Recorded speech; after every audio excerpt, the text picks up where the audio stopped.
dalam kondisi empiris, kondisinya bukan normatif Islam, bukan ya universal Islam, tapi kita realitasnya. Contohnya tadi ya, Pak Ma'ruf itu di Kebumen asarnya 4:30 karena petani baru pulang.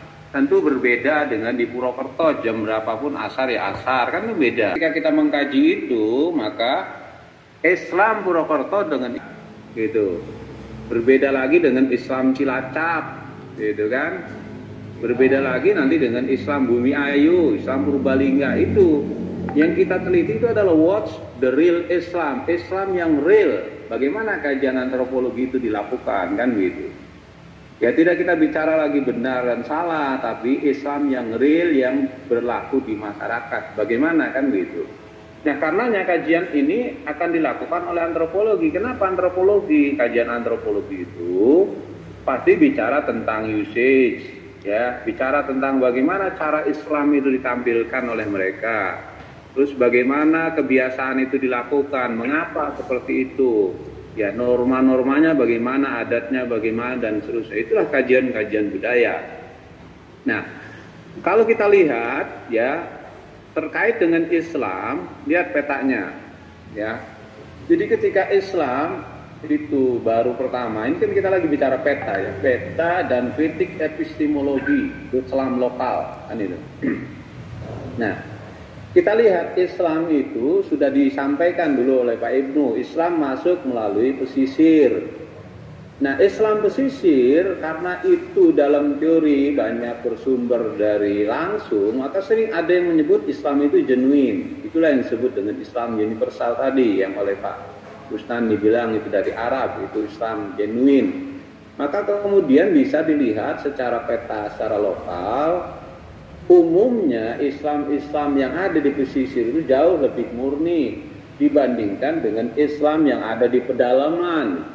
Karena Islam yang di pedalaman itu sudah bercampur, karena di dalam itu sudah ada tradisi Hindu dan tradisi Buddha. Gitu. Maka mau tidak mau sinkretisme itu terjadi ketika di pedalaman. Nah, beda lagi kemudian nanti berkembang lagi ketika Islam itu masuk perkotaan, masuk di kalangan urban. Itu petanya nanti menjadi berbeda lagi nanti. Muncullah kemudian yang dikenal dengan urban sufism atau Islam yang sufistik. Kenapa pilihannya sufistik? Karena Islam sufistik itu kan biasanya dia ya tidak banyak konflik lah, kira-kira begitu. Karena kalau Islam yang fikih itu lebih banyak konflik. Orang kota itu sebenarnya tidak begitu senang dengan konflik. Makanya kemudian pilihan-pilihan keberagamaan yang itu adalah lebih Islam yang sufistik dan Islam yang rasional. Itu kalangan urban.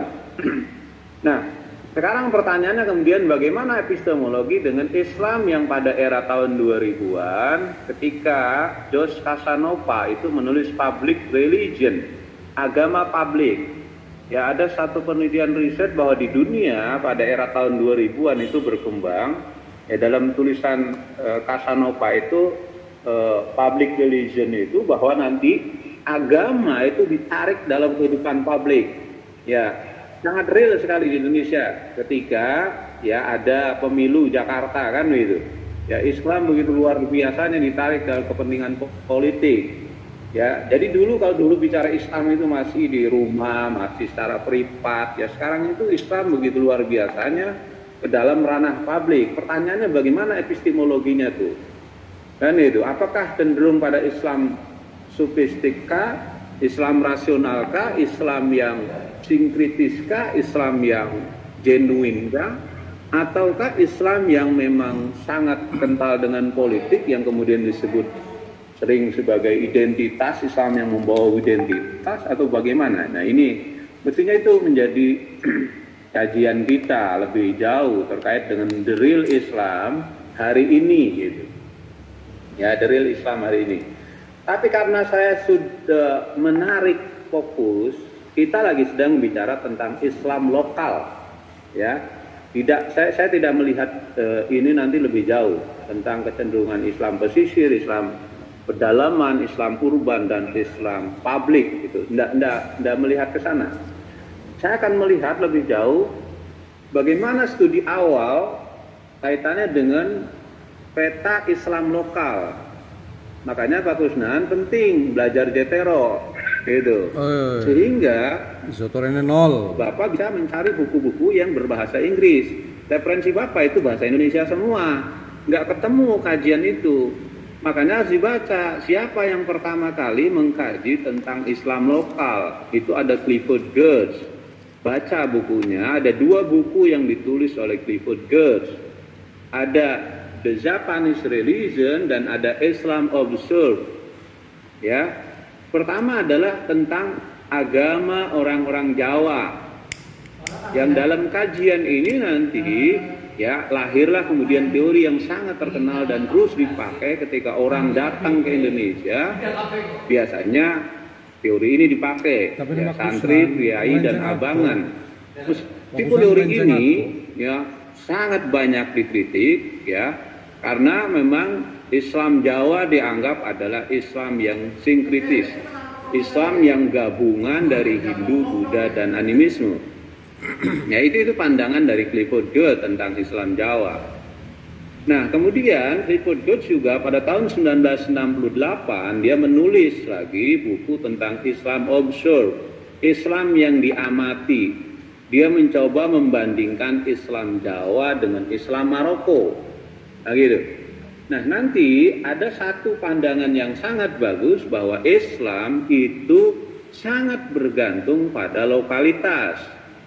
Islam Jawa di mana masyarakat Jawa dibesarkan dengan lingkungan yang damai, ya. Kenapa damai? Karena serba ketercukupan oleh SDA-nya. Ya, di Jawa itu kan air begitu mudah. Ya, kemudian pertanian juga mudah, mau nanam apa juga mudah. Berbeda dengan di Maroko, orang itu harus berjuang keras untuk melawan alamnya. Nah, perbedaan alam itulah nanti yang akan membentuk sikap mental umat. Itu kata Clifford Geertz. Akhirnya kemudian nanti sikap militan, sikap keras, sifat kasar itu juga muncul pada orang yang ada di timur, di Maroko gitu loh. Itu nanti akan juga berpengaruh terhadap Timur Tengah dan seterusnya. Makanya Islam di Jawa dengan Islam di Maroko jelas berbeda. Itu hasil amatan dari Clifford Geertz. Berarti faktor lingkungan itu sangat penting menentukan keberadaan Islam. Gitu. Nah makanya kalau kita melihat nanti Kebumen dibandingkan dengan Purwokerto, jelas lingkungannya sangat berbeda, kan gitu, ya. Maka pasti akan terjadi perbedaan-perbedaan. Bukan berarti kemudian Islam itu berbeda-beda, bukan. Ya, Islamnya tetap satu, tapi kemudian ekspresinya ketika itu mengalami perbedaan, mengalami variasi. Karena Islam itu ya tidak lepas dari lingkungan budaya di mana Islam itu masuk. Nah, selanjutnya kalau kita lihat peta perkembangan berikutnya itu ditulis ya. Harija Benda menulis tentang bagaimana ya bulan sabit dan matahari terbit yang kemudian diterjemahkan ke dalam bahasa Indonesia seperti itu. Ya, dia melihat bagaimana perkembangan Islam di Indonesia terutama pada zaman pemerintahan Jepang. Kan itu. Nah, teorinya ini menyimpulkan ada perbedaan dengan teori yang dikembangkan oleh Clifford Geertz, ya, kaitan dengan Islam. Kalau Clifford Geertz lebih melihat bahwa Islam masuk ke Jawa itu, ya, itu memang masih terus berproses. Maka ada upaya, ya, ada ekspansi. Ya, kalau Clifford Geertz kan ada sinkritisi, ya, ada Hindu masuk ke Islam. Tapi kalau menurut Harija Benda itu sebaliknya, justru Islam yang melakukan ekspansi, yang melakukan gerakan gitu, ya, sehingga santri itu yang akan merubah kultur gitu. Jadi kebalikan dengan apa yang dipandang oleh Clifford Geertz, ya. Nah, kita lihat